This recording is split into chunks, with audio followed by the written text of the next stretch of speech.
Good evening. We start with the unlikely gang. Little, middle and large. The little one could be as small as 5 foot nothing. The large one could be as big as 6'3". Between the three of them, they murdered a wealthy businessman, one of the best known figures in West Yorkshire. We're showing how it happened, partly so that you can hear the dialogue, which just might clinch things for you. A Monday evening in Leeds 3 months ago, and Liza Looper and a friend return home after taking Liza's new car out for a spin. It had been a present from her father. Look, don't worry. John Looper was well known in Leeds. His company helped manage Rio Ferdinand and Lennox Lewis, and John himself was a leading figure in the local Jewish community. No, I'm not sure. Hi, Mum. Hi, you have a nice time? Yeah, How's Sophie? brilliant. She loves my new car. I'm just going to change into my pyjamas, then I'm going to come and watch Coronation Street with you. Okay. Well, that's your decision.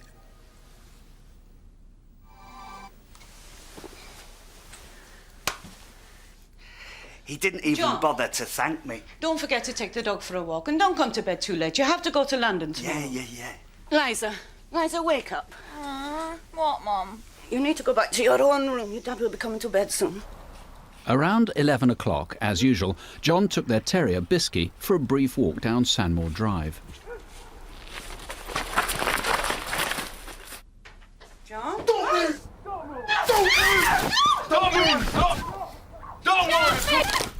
Please don't ever mouth you want me to breathe! Just leave us alone! Get out of here! Shut up, you've got a big gob! Where's the safe? Where's the jewellery? Where's the money? We haven't got a safe! Where's Daddy? He's in the garden!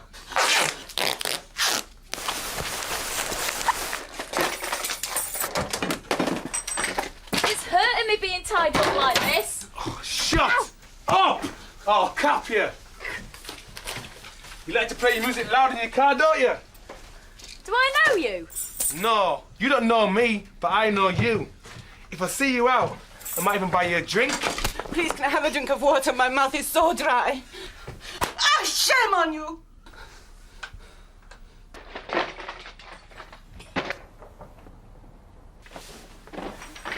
What do you do in this house? I am up here. Okay, shut your mouth and I won't hurt you. Come with me. They've pissed me off. Is your pair all right? I'm fine! You told me there was no one else in the house.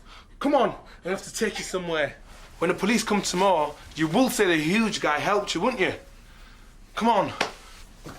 Turn around.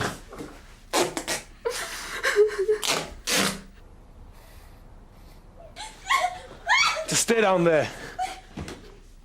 Is your man all right? He's not well. He has diabetes and overactive thyroid. Why didn't you tell me this before? You didn't give me a chance to speak. Okay, I'll give him something sweet. I gave your husband some marmalade. I'm not a bad person. Will you forgive me? Oh, shit. You should bring your husband up here, you know. We can't. We had a problem getting him into the house. It's too heavy. I knew I shouldn't have been here. Come on.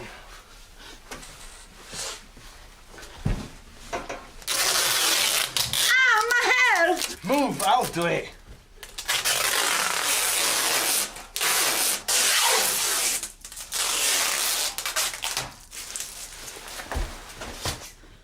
Do me a favour. When you see your dad, don't scream.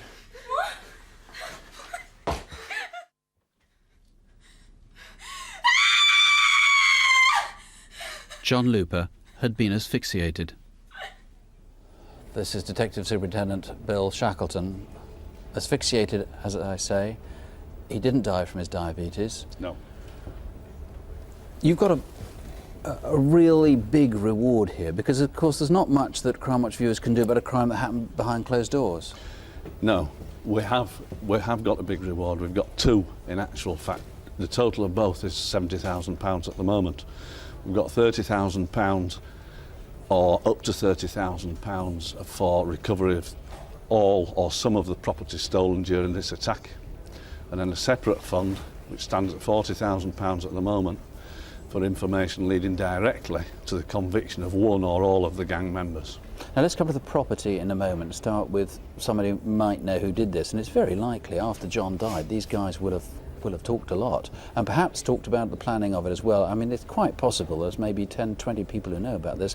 There's £40,000 leading to the conviction of all of them, or did you say just one of them? One or all. Just one or all.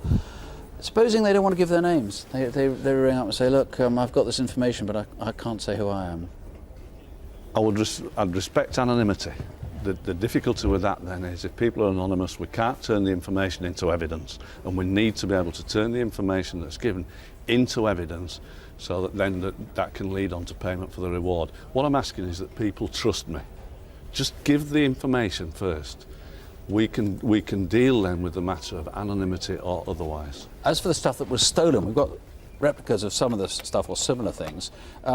These watches, for example, are among this. Interesting thing is two of the ones in the centre of this lot. There's the gent's Rolex Oyster, but above all this diamond-encrusted Cartier watch that apparently is really quite rare in the form that it was stolen. Yeah, that's a lady's Cartier, and there's only 4 being sold like that in the UK in the last year.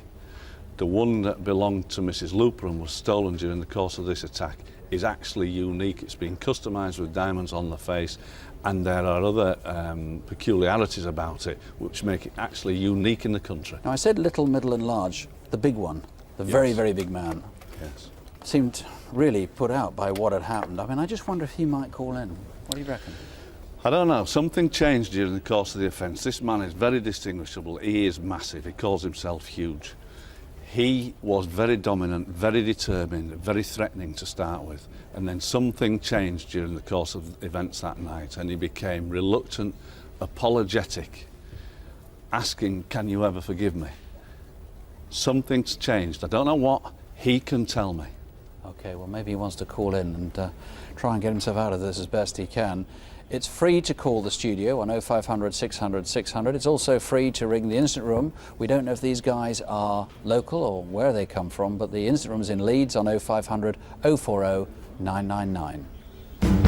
Still to come, the boxing coach who met his death outside the ring. The London club that rips off clients. Give us your wallet, mate. What? Give us your wallet. And the customer who took revenge. Plus the mystery of the murdered grandfather whose house was then set on fire. Here's a puzzle for you. We've got all the pieces but one. And if you can supply the missing bit, you'll help catch a multiple rapist. This is roughly what he looks like. We know he was in Edmonton, North London, 2 months ago. In fact, he was out and about very early on a Sunday morning. He's not British, but he may be Turkish or Eastern European and speaks only broken English. He's roughly 6 feet tall. He's slim, he has dark hair, he's a smoker, and an intimate detail, we know he sometimes wears long johns. But who is he? 7 weeks ago he attacked a woman in her 60s.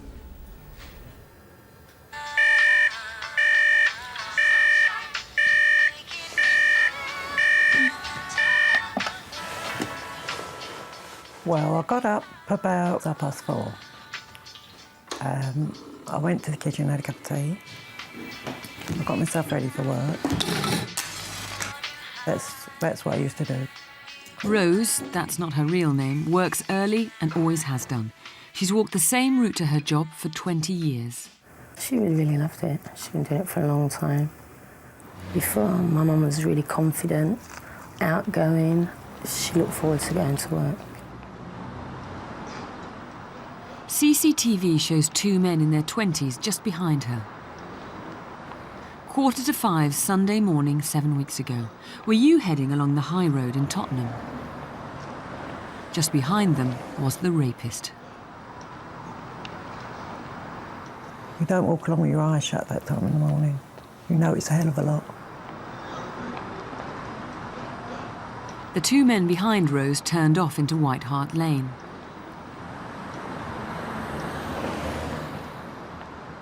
The rapist saw Rose and began to home in on her. It's only where I turn off from the high road that it's quieter. But I've always felt safe. You know, No, I've always felt safe. Well, I heard footsteps and I was walking quite slow then. So I slowed down a bit more. I thought I'd let him pass. And he didn't pass. So I speeded up. And he still didn't overtake me. So I thought, I'm going to get mugged here.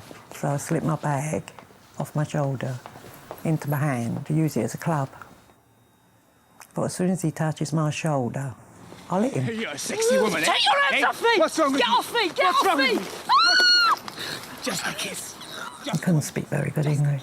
There was no one come out.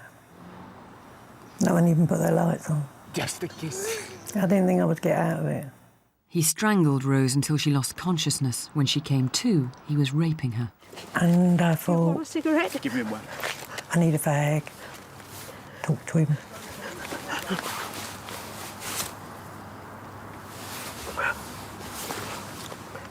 So I gave him a fag. That's when I barely got up. Put some clothes on. I thought, this is it, it's finished. And it wasn't. And then as I was walking down the alleyway, and then he grabbed me again.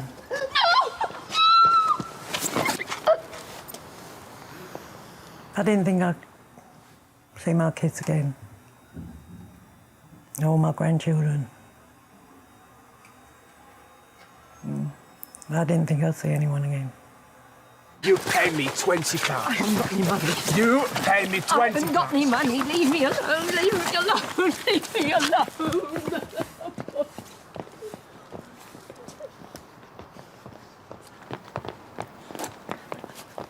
He walked me up the steps and over the bridge and down to the road where I go down to work. I didn't know what was going to happen again. I couldn't even understand why he was walking with me.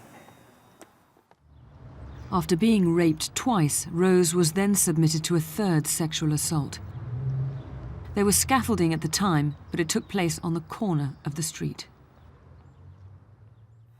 In that minute, it's changed my life. My life's changed at that minute there. What I was is gone. So who is he? There are more clues that just might help. We think he stole Rose's gold earrings. This is roughly what they look like. Police have DNA, so if you've got a name, it's either the right one or it's easily eliminated. Don't hesitate. Remember, he strangled Rose. He could have killed her. 0500 600 600 or the incident room on 020 8345 4604. And don't forget, if you've been the victim of crime, the victim support line is on 0845 30 30 900. Now here's DC Jackie Haynes. We've 4 more faces for you now, all wanted for very serious offences across the UK. See if you can tell us where they are tonight. Gary Salmon may know something about a fatal shooting at a pub in Nottingham. He's worked as a labourer and as a second-hand car salesman and sometimes goes by the name of Fish or Gary Mackenzie. We're so anxious to trace him, we've put his face on the back of buses in the Birmingham, Nottingham and Derby areas, where we know he has connections. There's a reward for up to £10,000 for information leading to his arrest. We have reason to believe that David Brown is responsible for a one-man crime wave. Several of my colleagues want to talk to him about more than 100 frauds from Cumbria to Devon, as well as at least 1 sexual assault. He stays in pubs, befriends the landlord and then steals cash and chequebooks. He's 6'1", has a strong Yorkshire accent and receding hair which he dyes. Michael Feeney is wanted by Staffordshire police, who consider him to be a danger to young women and girls. He's 5'10", 50 years old and used to work as a fireman. He has a Midlands accent but travels all over the UK. But please be especially vigilant if you live in the Midlands area. And this is Baldev Sinclair. We'd like to talk to him about a string of deception burglaries. Documents are stolen and the victims' identities have been used to secure bank loans and buy sports cars. Baldev Sinclair has a hooked nose with scars on it and several tattoos. He was dismissed from his job in an electricity company, but sometimes uses his old uniform and ID card. He's known to be violent and carries weapons, so please don't even think about approaching him. But if you have any information on him, or indeed any of our other faces, please call us 0500 600 600. When you see our next appeal, you might initially have sympathy for the criminal. After all, he's just been fleeced in a rip-off joint in London Soho. but nothing in the world can justify what happened after that.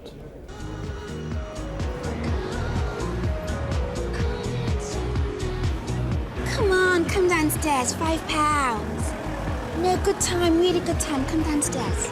You wanna come in? Come on, come in. Come on, come in. Hiya, love, how are you? All right, Camille, how are you doing? You working all this week?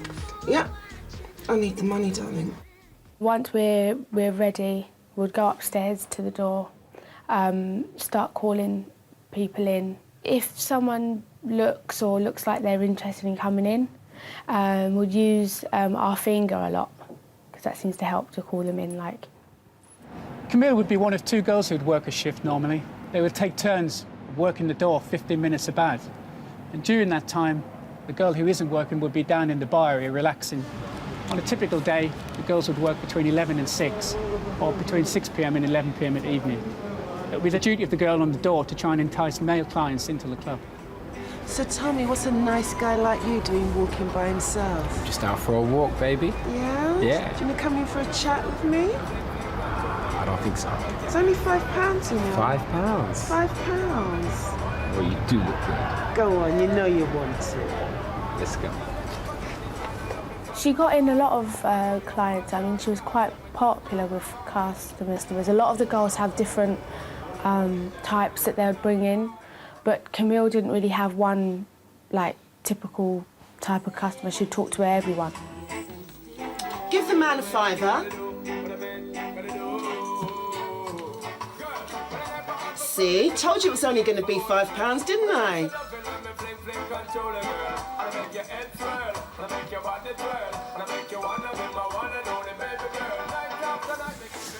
Come in, darling.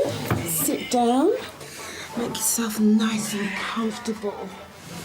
Oh, so have you got a girlfriend? Hello, baby. Hey. Are you happy with her, or are you looking for something else? Nah, she do just fine. But you know what? Come back. I might have something for you later, yeah? Hey. See ya. So, cute guy like you, single. Here's your bill, son. Bill? What for? £375? You're paying it. No, I didn't do nothing. She never said it was going to cost this much. You're paying it. Give us your wallet, mate. What? Give us your wallet. 90 quid, is that it? Here's a 10. Look, take that and don't come in places like this until you earn more than 80 quid a week. Now, piss off. Go on. Come on. Get yourself on.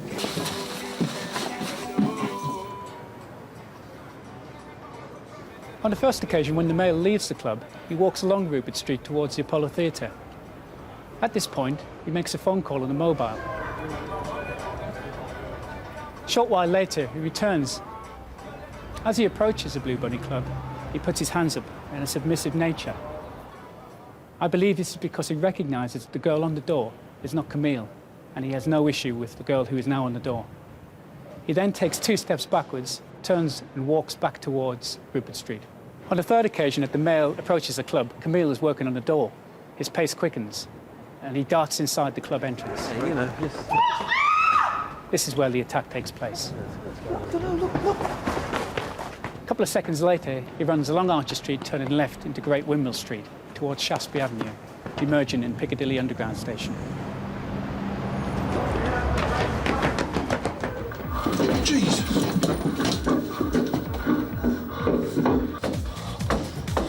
Camille! Shit! What happened? Camille? What the hell just happened? He stabbed me. Camille! Well, this is DCI Steve Morris, who's in charge of the case, along with Camille's mother and sister, Derek and Debbie. Derek, I'm so sorry you've had to come to England under these circumstances. You've just flown in from Jamaica for this appeal, and it must have been an appalling shock when you got the news Yes, about it is. It is. The guy that stabbed Camille has died with a wound, but it has left in my heart.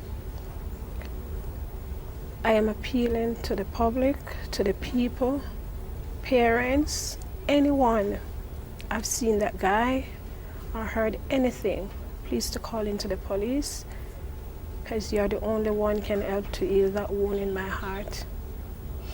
Please call into the police. Thank you. Debbie, your sister was really a teaching assistant in Jamaica. Yes. Why did she come to the UK? Well, she came to the UK to study further studies in education and to become a nursery assistant, nursery teacher here. She was doing that up in Birmingham? She was actually doing that up in Birmingham. And you had no idea she was travelling to London? She'd only been doing this, coming to London for a few weeks apparently, but you had no idea she was doing that? I had no idea what she was doing down in London, no. Tell me what sort of a girl she was. She was really wonderful. She was very friendly, very outgoing, very confident. And she liked to take care of people. She used to live with me and she used to take care of me. All my friends thought she was just the best. You know, she was always doing stuff for me, calling me to find out how I was feeling, asking if I was okay, if I needed anything. She was just always there for me. If I had anything to say or do, she would get it done for me if I didn't have the time. She was my best friend. She was everything to me, basically. Steve, you've got a description of the killer from the people at the club. You've got an e-fit. Tell us what you know about him. We know this man is black, between 5'6" to 5'8". And So in his he's early fairly 20s. small to medium. Yes. And sorry, and age? In his early 20s. Now, there was somebody captured on CCTV at Piccadilly Underground Station who you want to at least eliminate from the inquiry. Tell us about him. That man was wearing a very distinctive jacket. Actually, we've got one very similar, and maybe even identical. This has been flown over from Cleveland, Ohio. It's the Cleveland Indians, and this is identical to the jacket. That is, yes. Now, if that guy was nothing to do with the murder, for heaven's sake, give us a call now, 0500 600 600. Say, look, that's my jacket, that was me, but nothing to do with Camille. Also a man who walked into Kennington Police Station 2 days after the murder. Tell us why you're interested in him. I really need to speak to this man. He has some significant information about this murder. The details that he gave when he went in suggest that he does know something. I'm prepared to meet this man anytime, anywhere. He or somebody on his behalf just needs to contact us and we'll meet and we'll discuss it. OK, well, 0500 600 600. Or you can call the Instant Room on 020 8358 0100. Now to a newcomer to the programme, PC Jonathan Morrison. Welcome to Crimewatch. Thanks, Nick. I'm really pleased to be here. Good evening. Tonight I've CCTV of armed robbery, deception and theft. See if you can help me find these people.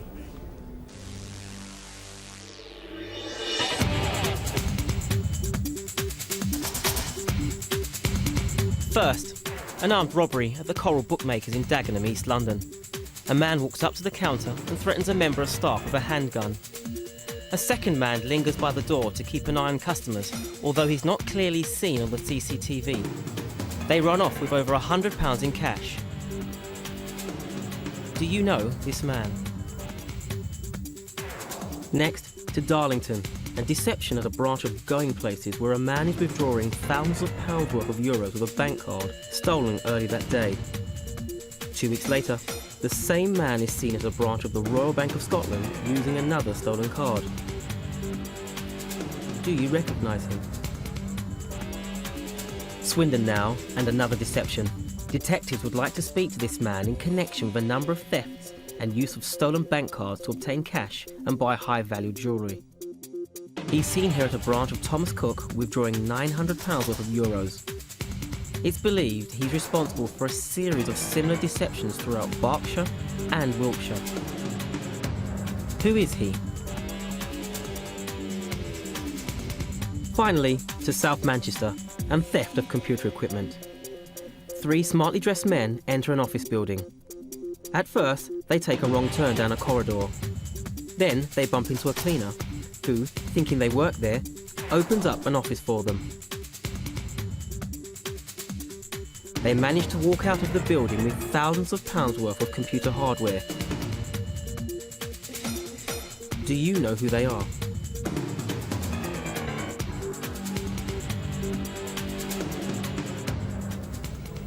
If you can help with any of these cases, please call 0500 600 600. Our next case is a real mystery. A year ago, a grandfather, Derek Cox, was murdered at his home in Reading. His body and his house were then doused in petrol and set on fire. This CCTV shows the house exploding into flames at 11:15 in the evening. On this first anniversary, police are still unable to find any clues as to why anyone would want to kill him. Well, this is Derek's son, Rick Cox, and DCI Andy Taylor. Rick, thank you very much for coming in. I know this is something of an ordeal for you. Tell us a bit about what your dad was like. Dad was a doting grandfather, a devoted father, and very much our best friend, a huge part of our lives.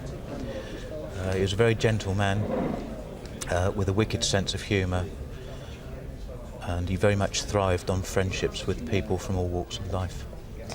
Have you any idea why anyone would want to do this? Absolutely no idea at all. There wasn't a bad bone in Dad's body. Absolutely at a loss with it.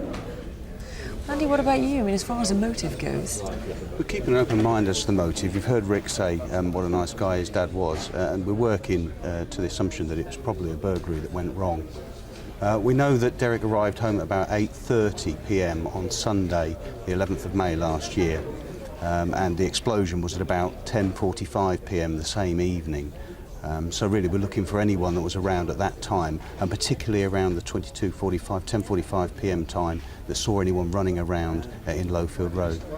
There's also an image of a man on CCTV that you want help with tonight. Yeah, about 40 minutes before the explosion, so we're talking about 10:05 in the evening on that Sunday, there's a chap walks up the side of the alleyway, the side of Derek's house, out onto Lowfield Road. Now, he may hold information which is vital to the inquiry, so we'd ask him to come forward. And a car as well. You're interested in finding out more about a car? Yeah, there was a stolen car recovered in Lowfield Road, which was a silver-blue Vauxhall Cavalier, and that was F-registered, and that was stolen from Wokingham at about 2 p.m. on the day of the murder. Rick, what would you say to, I mean, perhaps the person listening, we don't know, but to whoever did this? This is a huge loss to his family, the consequences of which we will take to our own graves. If there's anybody out there that can shed any light on this, then please contact the police. Okay, well, Rick, thanks, and Andy, thank you both very much. Please call us now, 0500 600 600, or the Reading Incident Room on 01189 181 752. Now let's see what progress we've made so far on tonight's cases. Here's DC Jackie Hames. Well, I've been a detective a long time, and I've dealt with a lot of rapes over my career, and the one that we showed today in Edmonton really is appalled and shocked me as much as it has all of you, because look at the number of calls we've had already. This was on the 4th of April in Edmonton, and we asked for people to look at the CCTV and the EFIT. We've actually had a police officer from Dover's rung in, and he feels he's investigating an event that's very, very similar in MO and description to this one, so we're going to be putting him in touch with the detectives here. Don't forget, we will be able to eliminate anyone you put forward really quickly, so thank you so much, but keep ringing in. Jonathan, what have you got? There's lots of calls coming in on the murder of the Leeds businessman John Looper. The police are very interested in one caller who said the same thing happened to them in the Yorkshire area. The same methods and expressions were used. Also, another caller thinks they've seen Mrs. Looper's stolen jewellery for sale. As you can see, the studio number is on the screen. And if you're watching on digital satellite TV, you can email us directly through your remote control. Just press the red button on your handset and choose Crimewatch. Still to come, the boxing coach who met his death outside the ring. How murder came to a Cornish village. And the vast collection of valuable stamps stolen from a houseboat. Some months we have huge amounts of progress to report, other months it's a little bit harder to say. We had a lot of calls during the last programme and a lot of information, but most of it's still under investigation. We can, though, tell you about new results from programmes earlier this year. First, back to March, where we showed a photo of Delroy Edwards, wanted over an allegation of an assault on his ex-partner's 2-year-old child. We can't show his picture tonight because of ongoing legal proceedings, but following Crimewatch, Delroy Edwards handed himself into the police. Also in March, CCTV of a man wanted for deception in the Lloyds TSB in Stockton Heath. He used information that had been discarded by a previous customer to withdraw cash. The same person was named 12 times by Crimewatch viewers. Back in February, we showed CCTV of someone suspected of using a stolen credit card to make purchases in Stratford-upon-Avon. As a direct result of Crimewatch, a police officer put forward a name. The woman has now been arrested and charged with burglary. Actually, we've been checking on how successful Crimewatch is, what proportion of our appeals are solved by Crimewatch viewers. The result looks even better than we'd thought, and we'll have the full figures next month in time for our 20th anniversary. But here's a case that's been solved independently of Crimewatch. You may recall the reconstruction of a sex attack in a church in Glasgow. We showed it in March 3 years ago, and it has a powerful lesson for anyone who's ever the victim of a sex attack. A Canadian student in Glasgow had a phone call from her family to say her grandfather had died. She went to St Mungo's Church in the city centre to find solace. Be quiet! What the hell are you doing? He punched her, broke her nose, then sexually assaulted her. We were very fortunate because the victim came very quickly after the attack to the police, which meant we were able to recover vital forensic evidence, which in fact led to a DNA profile, which we compared with the national database. And although there was no match at that time, I felt confident that we'd get a match if this person came to the attention of the police again. And he was right. A year and a half later, a man was stopped not far from St Mungo's and arrested for a breach of the peace. As routine procedure, they swabbed him for DNA. It showed that the savage attack 20 months previously had been carried out by Joseph Craig, who'd promptly gone abroad. 7 months ago, he pleaded guilty to serious sexual assault and was sentenced to 5.5 years. I would give the advice to any victim who'd suffered a sexual attack to report the matter immediately to the police. That would allow us to recover vital forensic evidence, which may lead to the identification of the attacker at a later time. And now another sex crime that's been solved, except this time we still need your help. 2 weeks ago, 2 men were sentenced at the Old Bailey for a total of 23 years for a series of rapes and indecent assaults on teenage girls. Dominic Adimora, a club promoter in southeast London, would persuade girls to come back to his flat by telling them that they'd make ideal models for a music promotion photo shoot. Except that once he got there, he'd ply them with alcohol and rape them. His youngest victim was 13 years old. His friend, Samuel George Will, was also involved in one of the attacks. Detectives now believe that there were more victims who haven't yet come forward, perhaps many more. This is DS Mick Willard. How many more do you think, and why do you think they're involved? Nick, when we searched Eddie Mora's flat, we found hundreds of photographs of young girls, but more importantly, we found about 40 photographs showing young girls, probably aged 13 to 16, in very provocative poses. It's those girls that we wish to come forward.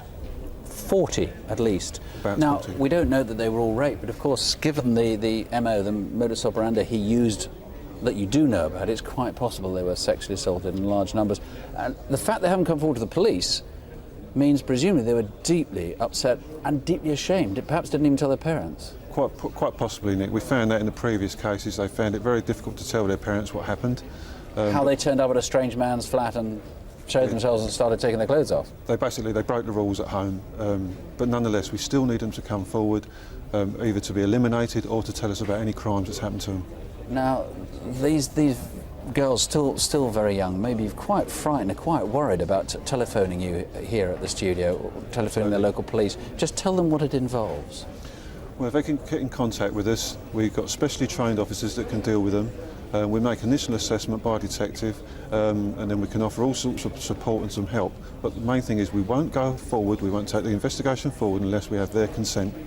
OK, and of course the one thing you ought to know is complete anonymity for anybody who complains that they have been raped or sexually assaulted. So your name will never come out. You can call us here in confidence on 0500 600 600 or in the instant room on 020 8284 8563.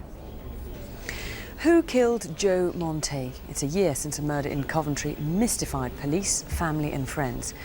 All we know is that Joe was a boxing trainer and evidently someone didn't like him.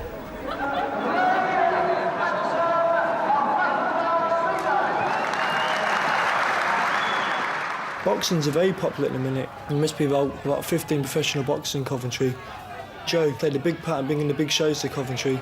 There must have been about 1,000 people there, and it was packed out, and the atmosphere was absolutely brilliant, like, you know. It's absolutely brilliant.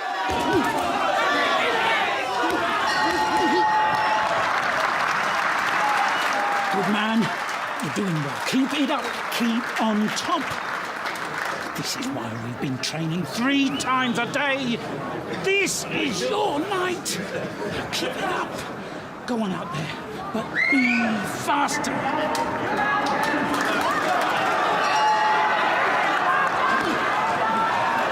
Joe had trained Tony, well, months beforehand that fight. You know, every day he was out with Tony Conroy 3 times a day, every morning in the gym in the afternoon, gym at night.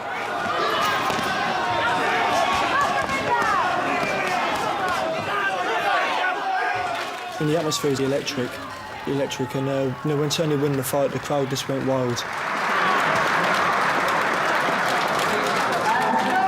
Joe, well done for tonight. You off to the bar?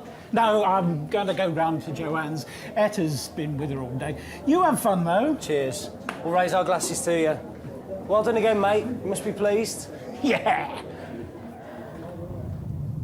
Despite the celebrations, Joe left to visit his grown-up daughter, who has MS. She'd been poorly that day, and his wife had gone round to stay with her.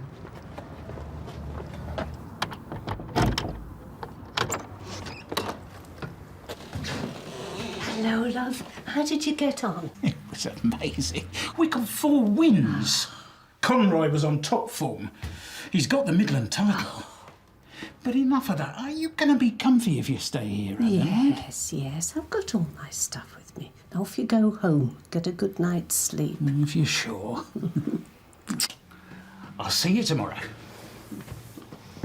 Good night, love. I'll be round first thing.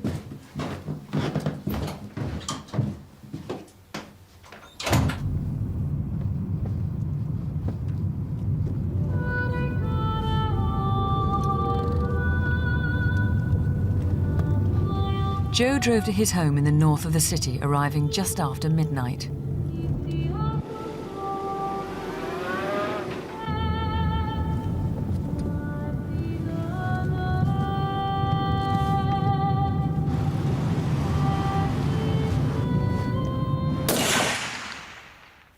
He was shot 6 times right outside his house.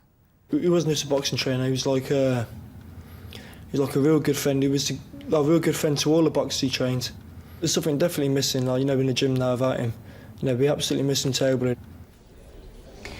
Well, Martin Slevin is one of the senior detectives still on the case after a year. And Martin, even after all that time, you're still struggling, really, a bit to find out as to why anyone would want to do this. Yes, we've looked into Joe's past in great depth, and he was a well-known boxing trainer in the city and was a well-known figure within the city of Coventry. But there's nothing we've uncovered that would lead us to a positive motive as to why Joe was killed.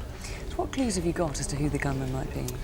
We know that a car parked on Red Lane in Coventry at around 23:36 hours on the forecourt of the Commercial Window Company, and that as Joe returned home and was shot, a man was seen to run from Newdigate Road into Red Lane, and we believe he got into the same vehicle and drove off in the direction of Stony Stanton Road.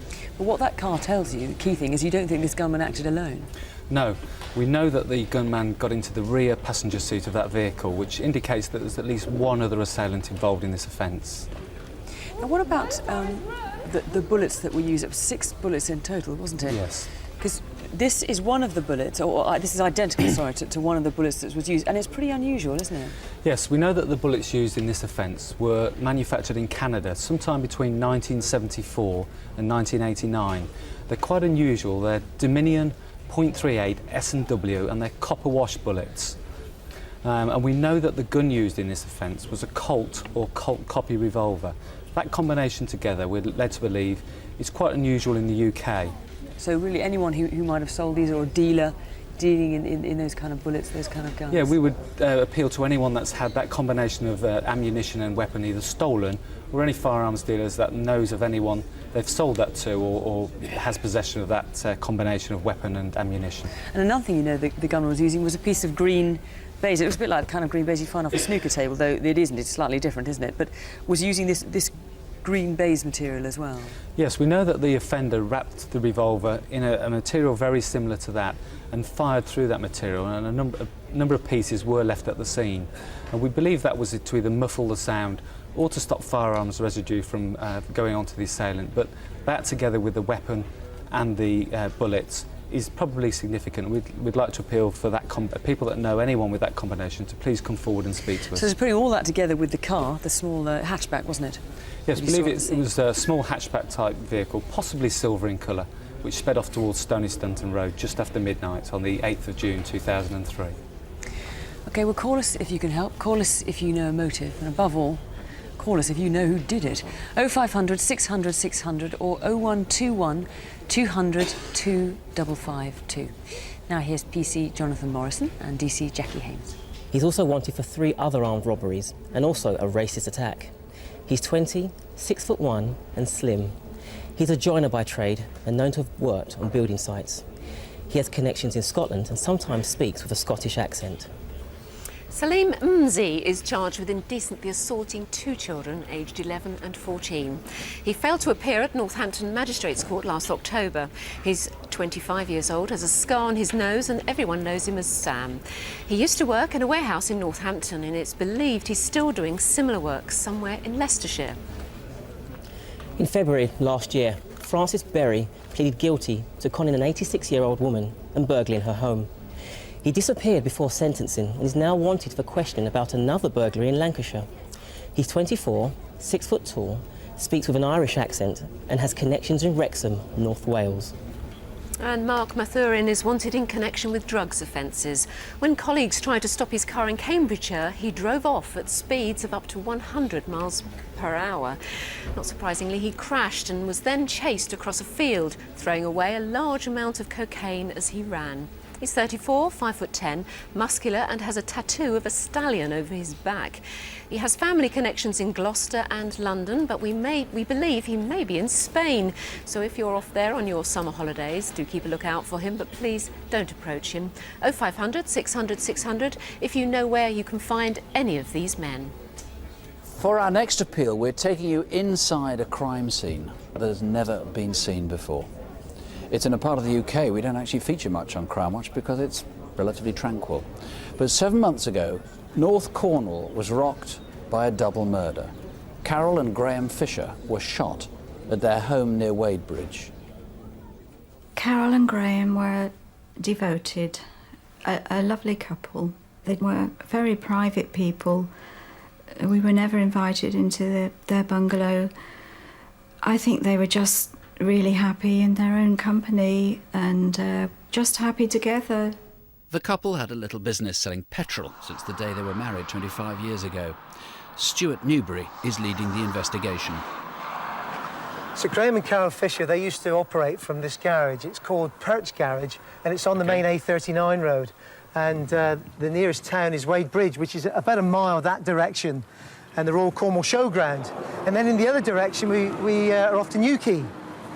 As you can see, it's all boarded up, but on the night of the 5th of November, the garage would have been operating normally. And Graham and Carol, their normal routine would be to lock up the pumps and then put out the cones to discourage vehicles from coming on the forecourt. And then we believe that night, Graham came out of the side door, locked up, and then went into the bungalow 30 or 40 yards away. On the day of the murder, it was around about 20 to 7, a telephone went, and it was Carol. I got a parking ticket, and we had a bit of a laugh over it. She always saw the funny side of things. She put Graham on, and they seemed perfectly relaxed, and that was the last time I spoke to them. They obviously had no idea of what might happen to them. Police in Cornwall are investigating a double murder after husband and wife were found shot dead at the garage they ran near Wadebridge.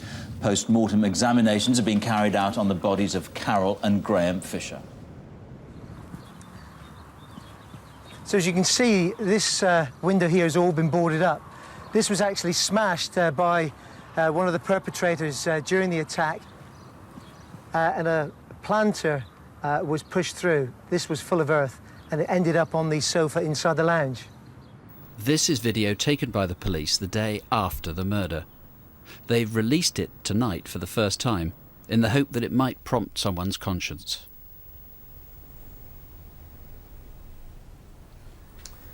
So here we are in the lounge, and as you can see, it's all set up for evening meal, and it looks as though this is their routine to have the dinner in front of the television. And when we came here on the 6th of November, the television was switched on. It looks as though the gunman broke the glass in the kitchen door and first shot Graham. We think that Carol probably came across to tend to him, and she was struck on the head, but she managed to get up and go into the lounge. Over here, we've got the telephone where we think that Carol actually tried to make a 999 call. She misdialed, unfortunately, and when she replaced the receiver, it looks as though she was shot. She was shot in the left hand, but she managed to get out of this room to go to another part of the bungalow. In this cupboard in the hallway, there's a safe, and we found the safe door open with a key in the door, and the papers from the safe were strewn across the floor here. Also in the safe, there was about £2,000, quite evident but untouched. Carol was running for her life, but as she made her way to the porch door, she was shot in the back. Even so, she managed to stagger towards the main road. This is where Carol was found. It looks as though she'd come along this path and probably stumbled and fallen, and she'd actually been shot here in the neck by the gunman. And not content with that, she's been battered around the head by some heavy object. And that was the same fate that Graham suffered. They actually both died of severe head injuries. It's just dreadful, horrendous. I still really can't believe it. I can certainly hear their voices still, and particularly Carol. She had such an infectious laugh. It was such a dreadful crime. We just have to catch these people. Well, here's Stuart Newbury in the studio now. It's almost a cliche to say a community is rocked by a murder, but in this case, 7 months on, the whole area is still in shock about this. It really did shock Cornwall. The brutality involved in this case has horrified everyone. And we're so careful on Crimewatch when we can be to try and reassure people, because we focus so many crimes into this single hour. Actually, the level of brutality, the callousness of this is actually very frightening. These men are still at large. They not only shot them again and again, they went on and battered them and battered them. Sure, it was almost overkill. So we've got people who are, almost psychopathic in the way that they behave. Family or friends, if they've got an idea who they are, presumably won't want to be living with someone like that. You never know. Well, what I'm hoping is that the sort of people we'll reach tonight may have information which directly leads us to the offenders.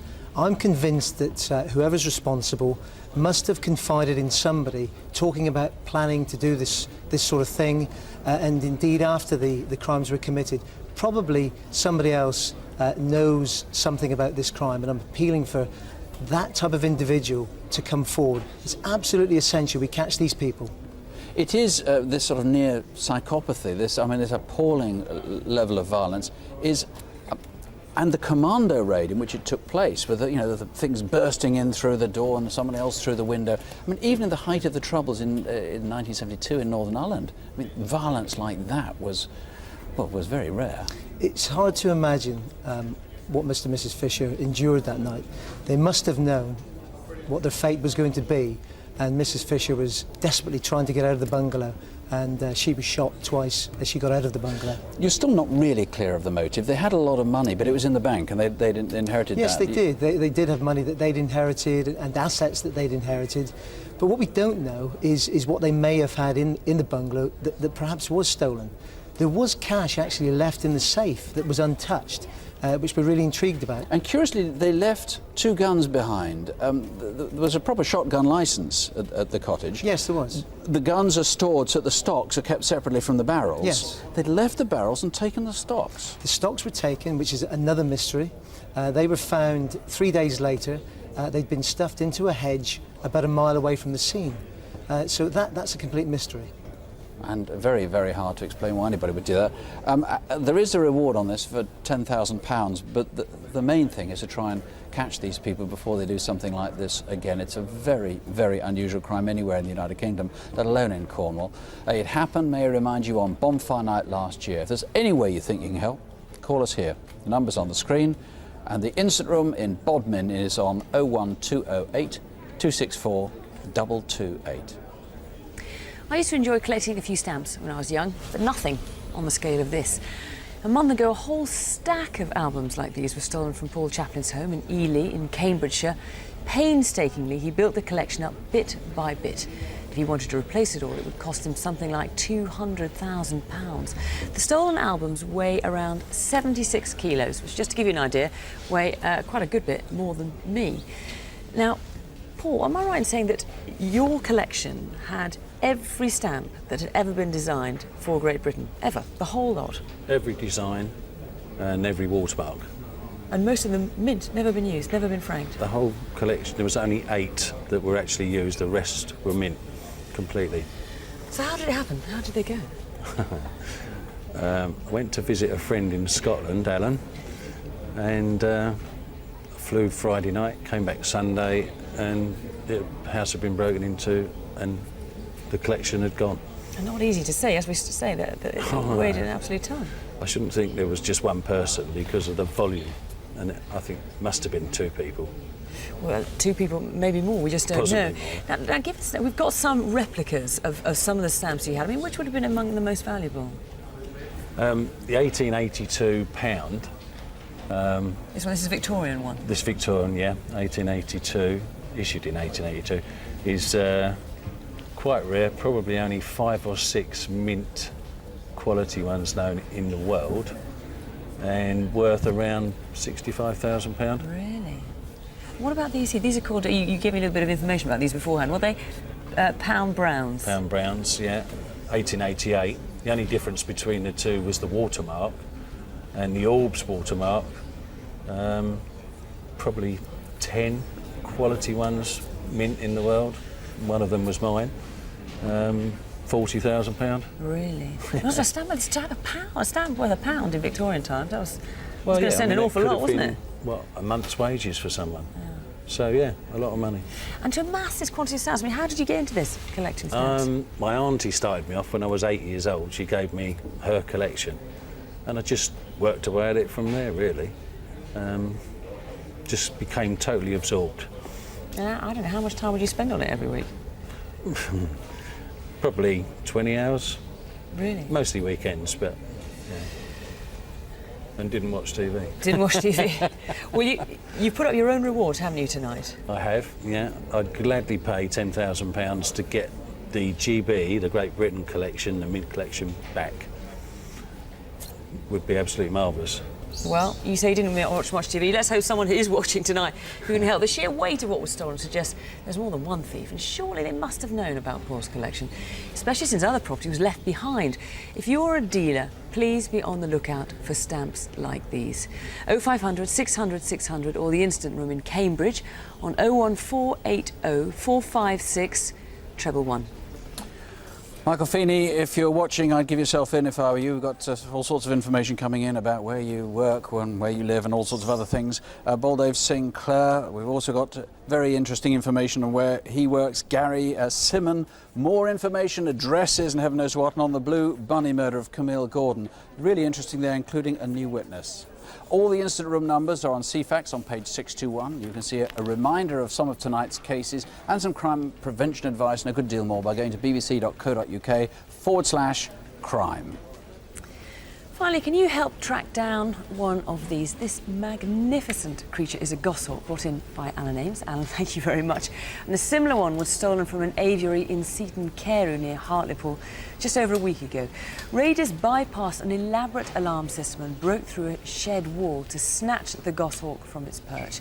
The stolen bird is female, and her owner says she'll be very distressed at being taken away from her usual surroundings, could even die from shock. This beautiful goshawk here is used to being out and about and around people. The stolen one is registered, and so it can't be sold without official documentation. It can be identified by 2 aluminium rings, one on each foot. If you have any information about her whereabouts, please call 0500 600 600, or you can call the Hartlepool Incident Room on 01642 302 126. 3 minutes to 10 or thereabouts. Our phone lines are open until midnight tonight, and from 7:30 a.m. tomorrow until midnight tomorrow, and again all day on Friday. And next month's programme will be on Tuesday, the 22nd of June, where we'll be looking back on 20 years of Crimewatch.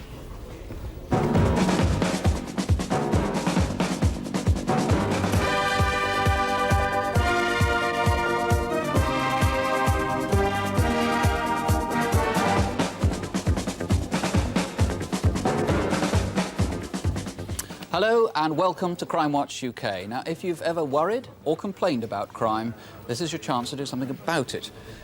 He hasn't changed a bit, has he? Oh, that was on just day release from school when they filmed that. Well, we'll be looking back, but we'll also be looking forward next month and asking you to help catch 6 of the UK's most wanted criminals. Don't wait till next month, though. We'll be back tonight in just over half an hour with Crimewatch Update. If you can't join us, then do remember the sort of crimes we feature are very rare. Don't have nightmares. Sleep well, please. Good night. Good night.